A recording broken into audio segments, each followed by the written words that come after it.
right, welcome back. You may notice there is no one in the middle. That's because Alex and I are here, and we're going to be doing a UFC 299 preview and prediction show. This is something that we will be continuing each and every week moving forward.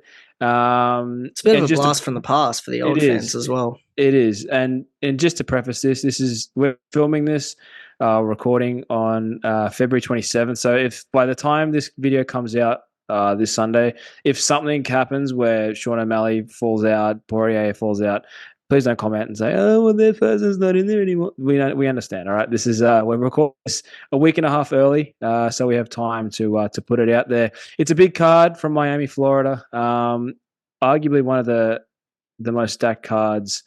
Potentially has potential to be of all time. Maybe not all time, but at least year. Don't jump the gun there. But it's definitely the biggest card so far of this year, and I'd probably say it's going to be the biggest this year. I agree. At least from memory too. Like over the last year, like apart from like one. Islam and Volk 1, there's nothing that I can remember like this much. I suppose that was a big heavy main event style sort of event. This one's stacked from top to bottom, and from the bottom we'll start from there. This is going to be just the main card as well. First up off the ranks with Petr taking on Song Yadong in a pretty high stakes fight for Petr. Obviously coming off a couple of losses now, three straight actually to be in fact. After the loss to the Aljo, and then did he get a win in between Aljo and when he fought Sean? No, he lost. No, sorry, a win in between he fought. No, I don't think so. Didn't he fight? I know he fought Sanhay. Yeah. So he had the loss, and then lost to Dvalishvili. Yeah. So he's on a three fight losing streak. No good for Petr. Definitely needs a win here. I guess. What are your thoughts, man?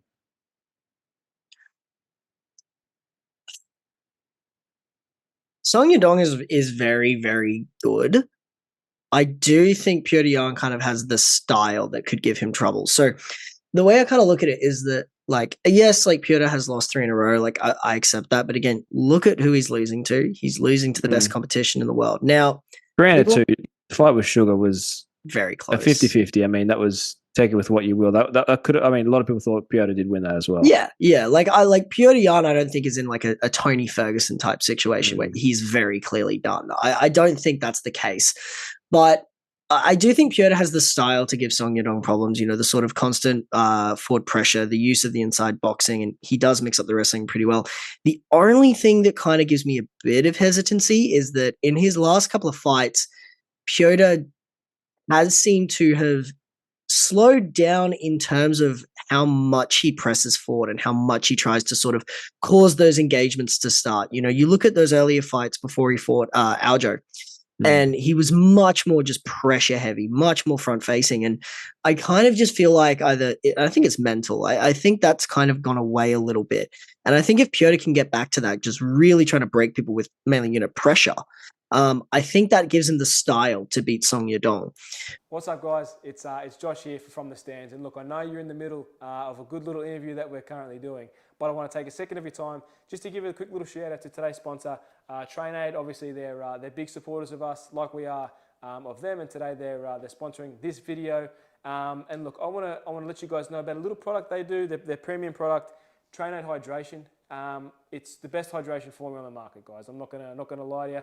And look, if you don't believe me, ask guys like Israel Adesanya, Alexander Volkanovski, Leon Edwards. You ever heard of these guys? I mean, they're the top athletes in the world, and they're all taking TrainAid Hydration. It really is the #1 formula in the world for hydration, and in the summer months here in Australia, I mean, it's something that I think everyone should be taking. And TrainAid have been very nice to give us a discount code, a very healthy discount code as well. I mean, it's a nice little discount code. If you use the code FTS15 at the checkout, they will give you 15% off. We'll leave a link to their website in this description of this video. And check them out, guys. Please support them because they are supporting us. Cheers. Where I think Song can do really, really well here is obviously he has the physical advantages going into this fight, and he's also got momentum on his side. You know, Song Yadong, yes, he's had a few losses here and there, but you know, he is a young fighter that people are very sort of high on, and this could be a very big win for him. I think it's a very close fight. I see this one going to a split decision with Petr getting the victory. I do kind of see it working out that way. I think this is a good fight though for both men, because I think if Petr can get a win, kind of shows he's still able to compete with the top of the bantamweight division. And if Song can get a win, it's the highest profile win of his career. And Petr still a name. It is one of those things too. Like if Petr doesn't win, it does put him in a tricky spot where, everyone always talks about it, that knee changed his trajectory so much. And who knows what would have happened. He may have come up against a Henry Cejudo or Sean O'Malley as the champion and lost that subsequent fight anyway. Regardless, though, it does put him in a I think a must-win situation. And now a lot of guys say on a 3-fight skid, this is a must-win. But I think his standing in the division is at a point where this is a must-win. Yes. Obviously, the fight against Merab, in my opinion, is a future 135-pound champion. Know that. And what Merab did to Petr was, we saw what he did to Henry Cejudo. It was incredible. Like literally incredible. Over 50 takedowns attempted. Yeah. That's insane. I know. So I think this is must-win for Petr, and I think he knows. I think he's also had the time off. This is his first fight since that fight with Merab, which, let me just check. I think that was March of last year. I think it was a little bit later. 12th of March. So March last year. So he's had a year off, literally like almost to the day, a year off, to sort of work on those holes he had in his game. I think they're both incredible strikers, and I think this fight will show a lot of that sort of striking, and I do think we will see Petr mix in a little bit of takedown as well. Song's coming off two wins last year.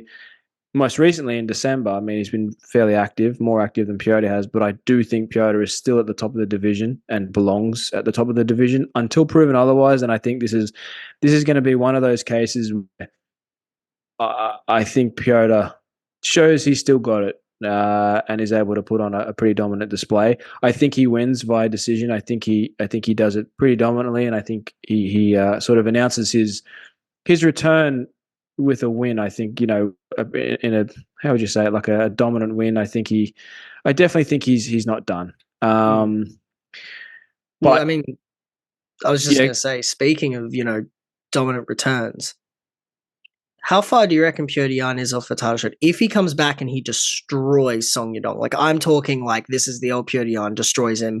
Do you reckon maybe one more win and they could have him up again for the title after Merab? I think if he wins, I think you do Petr and Henry Cejudo. I think that's what they will do. In all honesty, Henry's expressed desire to stay in the sport. He's not going to retire. They've both lost the last fight to Merab. I think that fight actually makes a lot of sense if Petr gets through, and I see that as a good matchup, a really fun stylistic matchup. Henry Cejudo, Petr. Henry's always got beef with everyone, so there's beef there that they could sell the fight on, I'm sure. In terms of a title shot, I think he may be 2 away, maybe 2. I'm leaning more towards 2, just because of the 3 straight losses. Oh yeah, a little bit. I don't think he could get it straight off Song. He'd have to be but I think Song, another win, one more, you could put him in there for another title shot. Yeah, definitely. And he'd still be young enough, and only be 32. I think he's still got plenty of time. Moving on to the second fight of the main card. Big one for Perth's own JDM, Jack Della, coming up against his hardest opponent to date, Gilbert. Very tough fight. But what I will say is I am leaning towards JDM. I think, Gilbert hasn't been in the octagon since his loss to Bilal Muhammad last May. He's 37. He is still very good.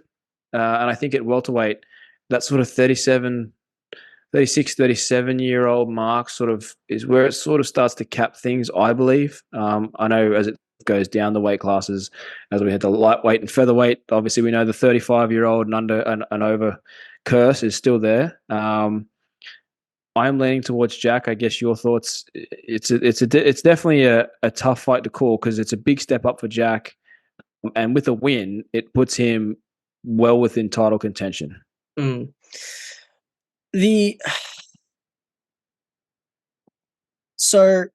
I do think he can win.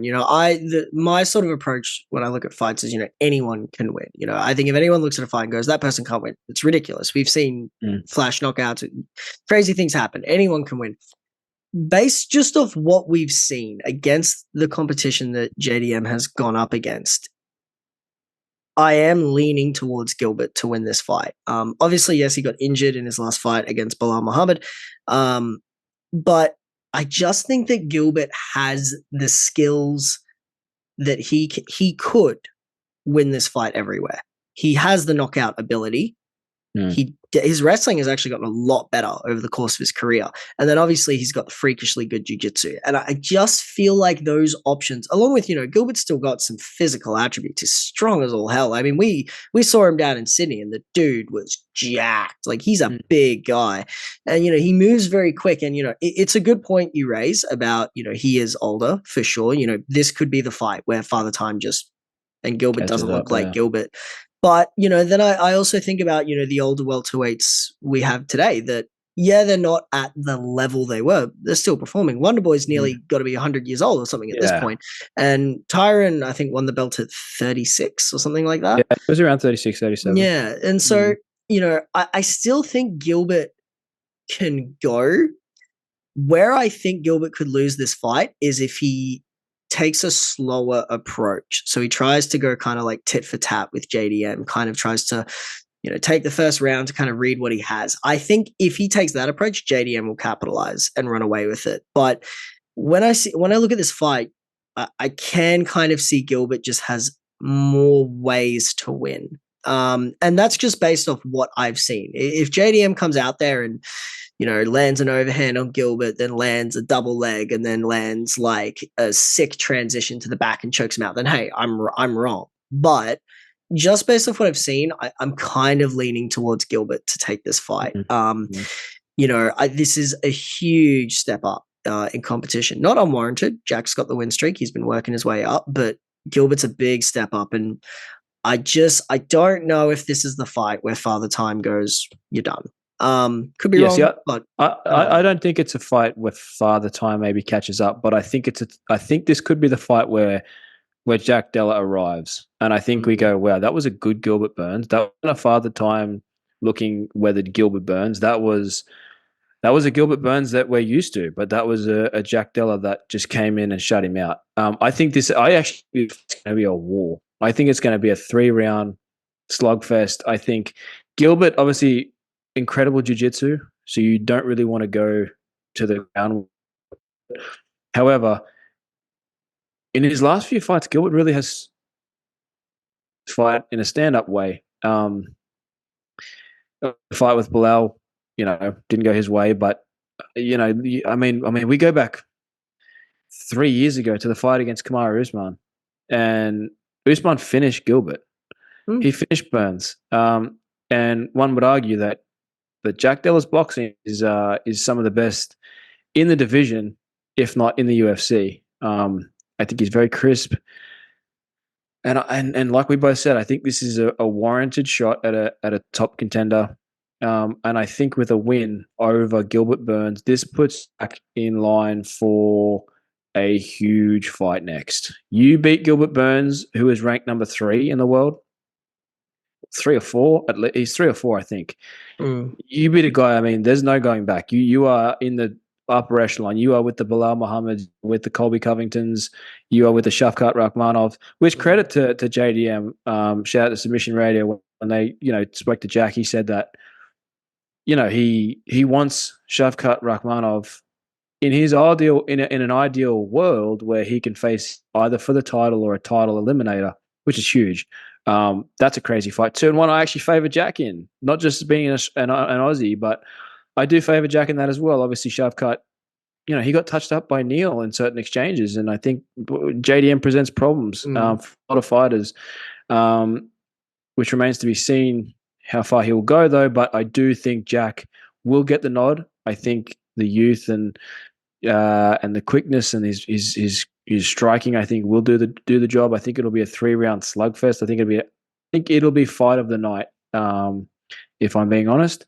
So that's interesting because I'd say the next fight I think is going to be fight of the night, and it does kind of link to who I think is going to win as well. Yeah, well, let's get the third fight, main card.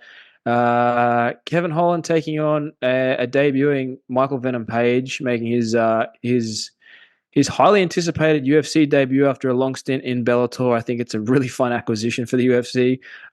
Whether or not a guy like VP becomes a UFC welterweight champion remains to be seen. I mean, he is a little older in the tooth, and look. I mean, hey, look at what Michael Chandler's done since he came into the UFC. I mean, he fought for a title already. A very interesting fight. Thoughts? Kevin Holland should win. I don't think he will.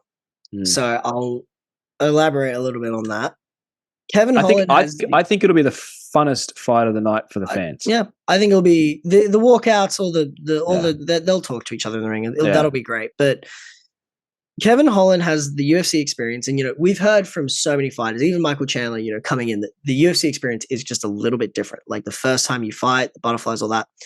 Kevin Holland has that experience. He's fought some of the best fighters in the UFC, outside of the UFC. He's fought wrestlers, strikers, jiu-jitsu wizards. He's fought all of these guys. And so he logically, and he's tall, excellent boxing, very good jiu-jitsu. He should win this fight, in my opinion. The reason why I maybe don't think he will is, and it's good for us fans, like for us fans, we love it, but Kevin Holland sometimes will take a tactical approach in a fight that is not his easiest path to victory. And that's because he wants to challenge himself. And, that's the sort of fighter he is. But, you look at the Wonderboy fight. You're fighting Wonderboy, one of the best strikers in the UFC of all time, in my opinion. Amazing kickboxer and very little mix up of the wrestling. And look, Wonderboy's hard to take down. He is. But even an attempt just to kind of get him thinking, like, so, when I apply this to this fight, I kind of look at it like, yes, MVP has been in Bellator. I acknowledge that. Has he fought the best competition the whole time? No. Like, we can all be honest. A lot of his Bellator fights were maybe against not the best competition. But he's a very good striker. He's very good striker, and he has got power. And I just think that Kevin will come into this fight looking to engage, obviously, with the striking, kind of prove a bit of a point. Like, let's see who's the better striker. And I can kind of see that resulting in a victory for MVP, where he just kind of clips him. Because, people look at that Wonderboy fight. Holland took a lot of damage. He didn't get sparked, but he took a lot of damage in that fight. And again, I do think, in my opinion, I think this will be fight of the night. I think they're going to absolutely scrap. I think it's going to be great. I'm excited to see MVP in the UFC, regardless of if he goes on a title run or just has some fun fights. I'm here for it. I do think MVP will get the nod. But again, this is Kevin Holland's fight that he should win. I just don't know if he will. But what are your thoughts? Look, I actually think this is a really good fight. Like I said, for the fans, I think it's going to be really, really entertaining. I actually think this is going to be the most entertaining fight apart from the main event between Sean and Chito. I think this is a huge fight, and one that maybe the casual fans don't know of MVP. And if you go and look at his record, and I mean, you don't know who the last 5 guys he fought are. You'll see a loss there to Logan Storley at Bellator. And I mean, the dude, just do us a favor and go watch this guy's fights and watch it. Just look at his striking. I mean, this dude was a kickboxing wizard. Incredible. I mean, the one I always remember and go back to is when Douglas Lima caught him and knocked him completely into Next Universe. That was a great knockout. It was a great knockout. Considering he came back and beat Douglas Lima by split decision. I mean, he doesn't get the credit I think that he should because of him being in Bellator. I think it's a phenomenal fight. I'm leaning Michael Venom Page, and I just think Kevin Holland's got striking, but like you said, he doesn't always play to his strengths, and that sometimes leads to his downfall. And I just feel like he's not going to do it either this time around. And I think MVP could capitalize. I think MVP's had a year off. And there's something to be said. I think, we talk about ring rust a lot of times, about the Dominic Cruz thing, about how he doesn't believe in ring rust. And, guys have 2-3 years plus. I think that's detrimental. I do. The ones that I think can be really advantageous is the year off. Yeah, I agree. Guys that take a year off, I think you're not letting father time creep in. I don't think you're not letting your skills go. You're still training. As long as you're training and you're improving and trying to work on things, and you're still in the gym every day, I think that year off is really, really beneficial. Your head, for your brain health, I think just for your overall skills as well. I think it gives you time to really refine and hone in everything you want to work on. I think this is MVP's fight. I think MVP wins. I think MVP finished Kevin Holland, in all honesty. I mean, it's massive too, because like we're talking about Jack Della, the welterweight division in the next year is gonna pop off. You've got Ian Gary, Jack Della, cut. Hamzat's apparently looking around 170 again. If MVP wins, what do you do with MVP? Like, there's so many, and yet out of all this, we've still got Bilal Muhammad waiting for a title shot. Like, there is so much excitement. I feel like to wait. Whereas you look at a year and a half ago. Well, it was called welterweight, like WAIT. Like a year ago, the division was called welterweight because no one was fighting. Like, we look at that division when Kamaru was champion. All credit to Kamaru. I think he's the greatest welterweight of all time, not named George St. Pierre. It was getting boring. We had Jorge Masvidal, who got beat twice. We had Colby Covington, who got beat twice. We had Gilbert Burns, and like every division, and this always happens, but we've now got the resurgence of welterweight becoming exciting again.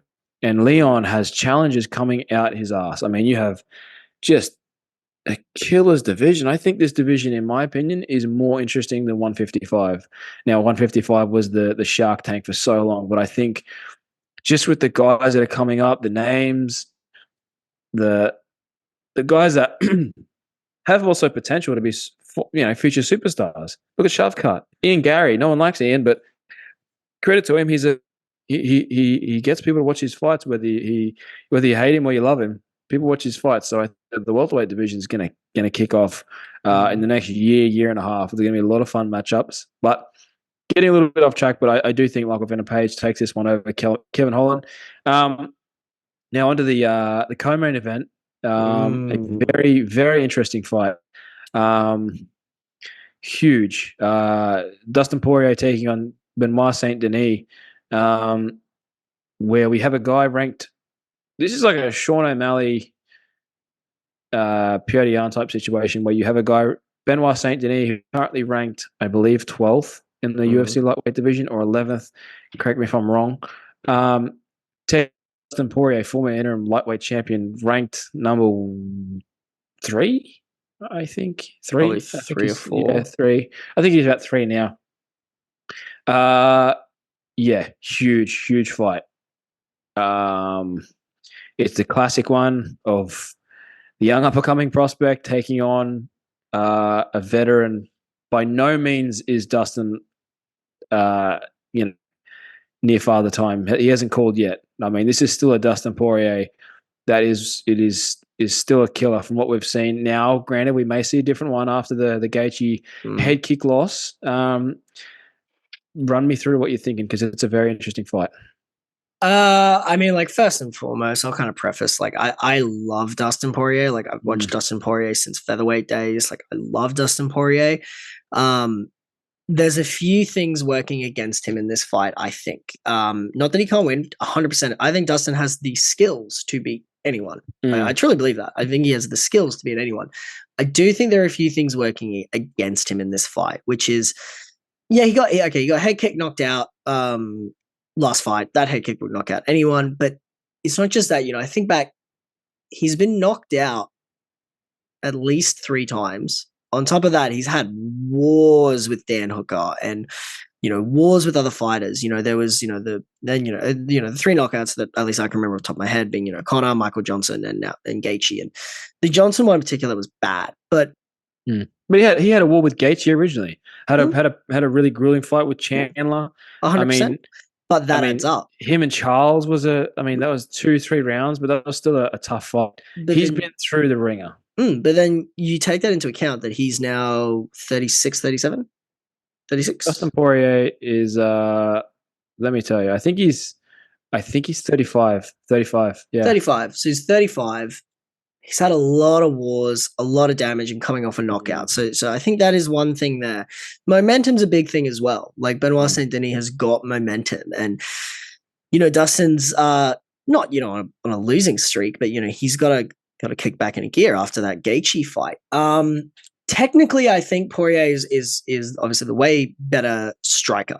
I think Poirier is the better striker, but the other thing I think working against Dustin in this fight is there is so much tape on him. Like, you could sit down for an entire day and watch Dustin Poirier fights. There is so much tape on him, and because he doesn't have to, because he's so good, Dustin kind of does a lot of the same things over and over again, and most fighters do. That's very like common path of the course thing. Readable tendencies, I feel like. Yeah, that and also just his general approach. Like, we don't really see Dustin come out in between fights and then suddenly he's purely wrestling, purely trying to like Imanari roll or some stuff like that. He's very sort of Dustin Poirier, how he fights. And I think Benoit Saint-Denis is such a good fighter. He's got momentum. He's probably feeling like he is the most deadly man in that division. And I just think coming off a knockout, considering the amount of damage he's taken in his career, by no means do I think he's done. Like I think, if you give Dustin Poirier some random lightweight called John Smith in like outside the 50, he destroys him, crushes him. I just feel like this is a fight that makes people go, oh, Benoit Saint-Denis is that good.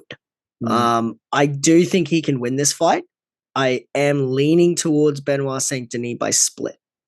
I think it's a very close fight because Dustin Poirier is still Dustin Poirier. And I don't care who you are, unless you're Michael Johnson on that one night, you're not walking over Dustin Poirier. I don't care. No, another thing to add to this is 5 rounds. So it's not a 3. It's a 5-round non-title co-main event. Usually we don't get those. Usually it's like we just saw with Whitaker and Costa. That was 3 rounds. This fight is so interesting, and the same thing for the casual fan. The casual fans are going to say, who's Poirier fighting? Benoit who? Like, no one's going to know who Benoit Saint-Denis is, apart from the people that are watching the sport on a consistent basis.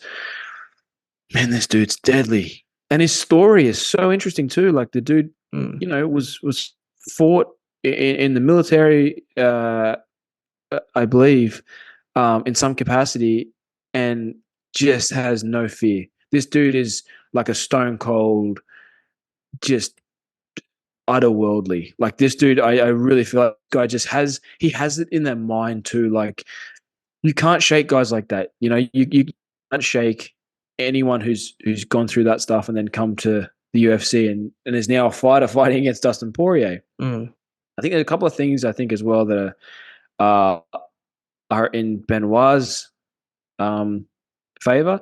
He has he has a good height advantage. He has a good reach advantage as well. And I think if he connects on someone like Poirier, we've seen Poirier get touched. He's been touched by McGregor. He's been touched by Gaethje. He got touched by Chandler. He got touched by Oliveira. He does get hit. Dustin does get hit. He got touched up by Max. Now, granted, these are all instances where, except for the Oliveira fight, where Dustin still won. Difference being is I think Benoit Saint-Denis hits harder than everyone. I think Benoit Saint-Denis has like the touch of death. Like, I really feel like his power is something stupid. I think it's like dumb power, and he's so good. I think you may see Dustin in this fight switch it up a little. I know you're saying that he fights pretty conventionally Dustin style. Do you think he'll go for takedowns? Like he will absolutely, but it's more that he does the same approach to them. I think he has to. I think he has to change it up. I don't think we can come in there with the same Dustin Poirier that we've seen for the last 15 years. Yeah, looking to just rock forward and then land the left. Yeah, I think we've got to see some different aspects of this fight from him to really push Benoit Saint-Denis. It's a huge fight. If Benoit wins, I mean, you are off to the races. You are number 3 in the world. You go from 12 to 3. You bypass everyone in the middle, and you are 1 or 2 fights away from a title shot. Like, it's really incredible. I'm leaning towards Benoit as well, and sadly, because of the 35 as well. I mean, Poirier's 35. He's been in some wars. And he's had so much road mileage, 29 and 8. So much, like stupid. Like, and he used to spar at ATT back in the day when it was like ATT, everyone's there, hard spot. Like, and like, I just think the youth. I think the power. I think the dog mentality that Benoit has. That's not to say Dustin doesn't have it either. Dustin obviously has the dog mentality. He's got that dog in him. I think Benoit can match that, which a lot of guys can't with Dustin. I think Benoit can match that and add more in that aspect. So I'm leaning towards Benoit Saint-Denis as well. Unfortunately as well, because I'm a Dustin Poirier fan like you are. Yeah. I always feel like, I just feel like a traitor pretty much. But anyway, that's all right. And it hurts. It hurts when you see the guys that you grew up with getting older and sort of on the back nine, if you will. Yeah. I still refuse to watch like DC's later fights. I just watch until he won the heavyweight belt, and then I just pretend. That's it. Yeah, I like to. That's like pretend. Me. I only watch Ferguson up until the fight before Gaethje, Cerrone, and that's it. Yeah. I just pretend they're undefeated from that point on. Tony Ferguson's still currently lightweight champion. Sorry, what? In my mind. DC out? I didn't see it, but look, we'll jump to the main event, and in reality, like, let's be honest, this is the biggest fight on the card in terms of like name, really what people are going to tune in to watch. This is. I've been going back and forth on this one for a while, and I kind of had a moment today where I got the answer, but I want to hear your thoughts first on this one. The Sean O'Malley versus Marlon Chito Vera. Yeah, it's a great fight. I don't know how deserved Chito is coming off the loss against Corey. I know why they're doing it. Obviously, there's the history there, and you know, O'Malley said he wanted Chito and to get that win back. I understand all those factors, of course. Is Chito Vera coming off a win against Pedro Munoz enough to warrant a title shot? No, not in my mind, but here we are. I think Sean O'Malley finishes Chito. I think it's a little bit left of field maybe for some. I think this is a really dominant performance from Sean O'Malley. It's funny you say that because I completely agree. Yeah, I think this is like destruction. Like where we just sit there and like, wow, Sean O'Malley just beat the shit out of Chito Vera. Full respect to Chito Vera. Full respect to him. I have nothing against the guy. I love the dude. This is a matchup that with Sean O'Malley, time has gone on. He has evolved since that first fight. And what he did to Aljo was fucking incredible. It was incredible. Knocked out Aljamain Sterling. I think Sean O'Malley's striking is untouchable.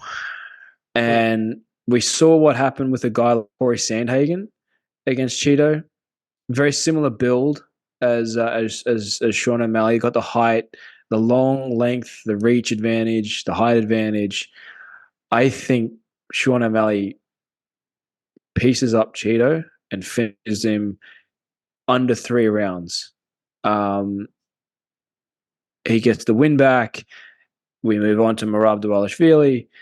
But I really feel like this isn't the same fight it was 3.5 years ago.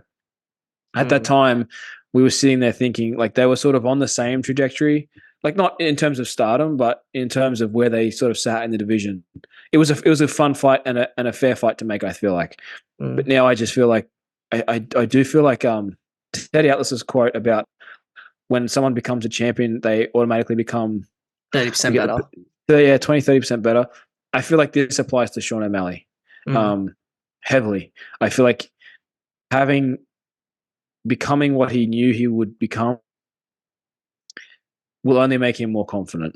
That loss I don't think he sits there and thinks about that loss. I don't think he's that type of guy that sits there and thinks about that fight heading into this fight. I don't think it plays I don't think it weighs on him at all. No. For all the Chito fans out there, I'm sorry, but I do feel like Sean O'Malley defeats Chito Vera fairly easily. And you said you sort of feel the same. So I guess. Yeah. Like I kind of feel like he's probably going to spark him. Honestly, for a while I was back and forth on this fight because I think Chito is very good. But I kind of had a moment today. I was just like, it's kind of like when I was talking to you before the Leon and Kamaru fight. And I was just like, I just got a weird feeling he's just going to spark him. I just got a weird feeling that Sean's going to absolutely like spark him in the first or the second. And there's a few reasons for that, which is Chito is a slow starter. And Chito has in the past had times where he's fallen behind on numbers and things like that. And I think that's a dangerous game to play with Sean because, people can sit there and like, look, I am not like an O'Malley, like ride or die. Yeah, in the sense of like I don't know any of his match. I like the guy. I like watching him fight. Love his striking. But like, I don't have a Sean O'Malley poster above my wall that I pray to every day. Like, I do think people 100% don't give him the credit that he deserves in the sense people go, well, he's mentally weak because of the leg thing. No, that's ridiculous. His leg got kicked and it was injured. Like, no. And anyone that's in the UFC, let alone become a champion, is not mentally weak or like scared to fight anyone. It's a ridiculous assertion. Yeah, it is a really ridiculous claim. It's stupid. And I just think, as you say, there's the element. He's now the champion. He's 30% better. You look at when Alexa Grasso fought Valentina the second time. Granted, close fight. Going into the second fight, people were like, she hasn't got a chance in hell. Last fight was a fluke. No, we saw Alexa Grasso be a hell of a lot better. Yeah. And as you say, like, I think we're going to see that from Sean. And, people will go, well, Marlon could always lose the first early rounds and then he comes back and get a victory like he did against Frankie. Difference with that is Frankie is like 40 years old when he had that fight, and Frankie is significantly shorter, significantly older, significantly slower. I think Marlon's approach of sometimes starting fights a little bit slow, which again has worked for him. I just think Sean can capitalize on that. And I think I could see Sean kind of clip him and put him out. And it's funny because Sean's also a fast starter. Like Sean he won that first round in Poirier from, if memory serves, he won that first round, lost the second, and then I think the third was a tiebreaker. But he also put Aljo away in the second round. So the dude does start fast. Yeah. And it's funny, you listen to his walkout song that he had against Aljo. It was like, you are what you say you are, a superstar. And I think that's a big part here, which is that this is a big card. This is going to have a lot of attention, a lot of stars in attendance. We have seen Chito at times not perform in those big fights, those big stages, those big moments. Does that come? And, I think that might come into play a little bit. Yes, he's beaten Sean. And I'm sure in Chito's head, he's like, yeah, get the crap out of that guy. I can beat him any day of the week, 100%. But big stage, big moment, big lights. The fight with inarguably, one of the top 5 biggest stars in the UFC currently. Where you rank him in that top 5 is whatever, but he's inarguably one of the top 5 stars in the UFC today. And I can just, I think this has the makings of, we talk about big career moments, when Conor beat Chad Mendes, when Conor beat Jose, Conor beat Nate in the rematch. And I think this has the feeling of one of those moments where we see Sean, as you say, I think he does finish Chito under 3. And I think it's one of those performances where we go, oh crap, we can't deny that this guy is not good. I feel like it's almost going to be similar to the Eddie Alvarez fight that Conor had, where like before that, everyone was kind of like, fluke win against Jose, fluke win against Nate, blah, blah, blah. And then he kind of fights Eddie. And I remember everyone afterwards was like, oh, this guy's good. And I just think I can, I just think I see Sean kind of running away with it and, finishing him on 3, which is, I think if that happens, it'll be a huge moment. And it will make his career forever. But, I think it does set up Merab and Sugar, which I think is a massive fight too. That's a huge fight. That's a huge fight because it has more questions than it does answers, and it needs answers, mind you. I mean, just so many questions heading into that fight with Merab and Sean. Now imagine if they had a card with Merab and Sean and Ilya versus Alex. Imagine that card. That'd be a great card. That'd be great. And this is probably a topic for another video, but I think, and I saw something on it today, and we'll leave you with this. I think Ilya Topuria versus Islam Makhachev is a better fight than Sean O'Malley moving up, and fighting Ilya Topuria. Yes, I agree. I think. Call me a recency biased dick rider. I feel like Ilya Topuria could beat Islam Makhachev. I think he beats him. I think he absolutely sparks him. And I think he avenges Volk's loss. Yes. And I think he's like sends it to Volk and is like, look, I did Imagine it for if you. Ilya rips off the face and it's just Alex. That would be all time. Ultimate victory. Look, let's leave it there. This has been a long video. If you're still sticking around, we appreciate you guys watching. Shout out as well to TrainAid. Use code FTS15. Check out and you get anything, apparel, subs, whatever you need. They look after the likes of Volkanovski and Leon Edwards and Israel Adesanya. They're a great company. And they look after fighters very much so. So please head to their website and if anything, please use our code. It goes a long way. And if I can just add a little shout out as well too, I see you repping the gear there. There's that amazing shirt done up by Havokk. Guys, Havokk is they've been with us since pretty much numero uno day one. And again, guys, if you're looking for combat sports apparel, any of that sort of equipment, head over to their site, guys. Check them out. It is run by 2 extremely passionate combat sports fans and guys that live and breathe this sport. And absolutely. Just thank you to everyone for tuning in. Any final thoughts? Any final thoughts? Only thing I want to say is tune in for UFC 299. It is definitely a card that you don't want to miss, and I suspect more than likely we're going to have a reaction going up after that fight card. 100%. All right, we'll see you guys next weekend. Enjoy the fight.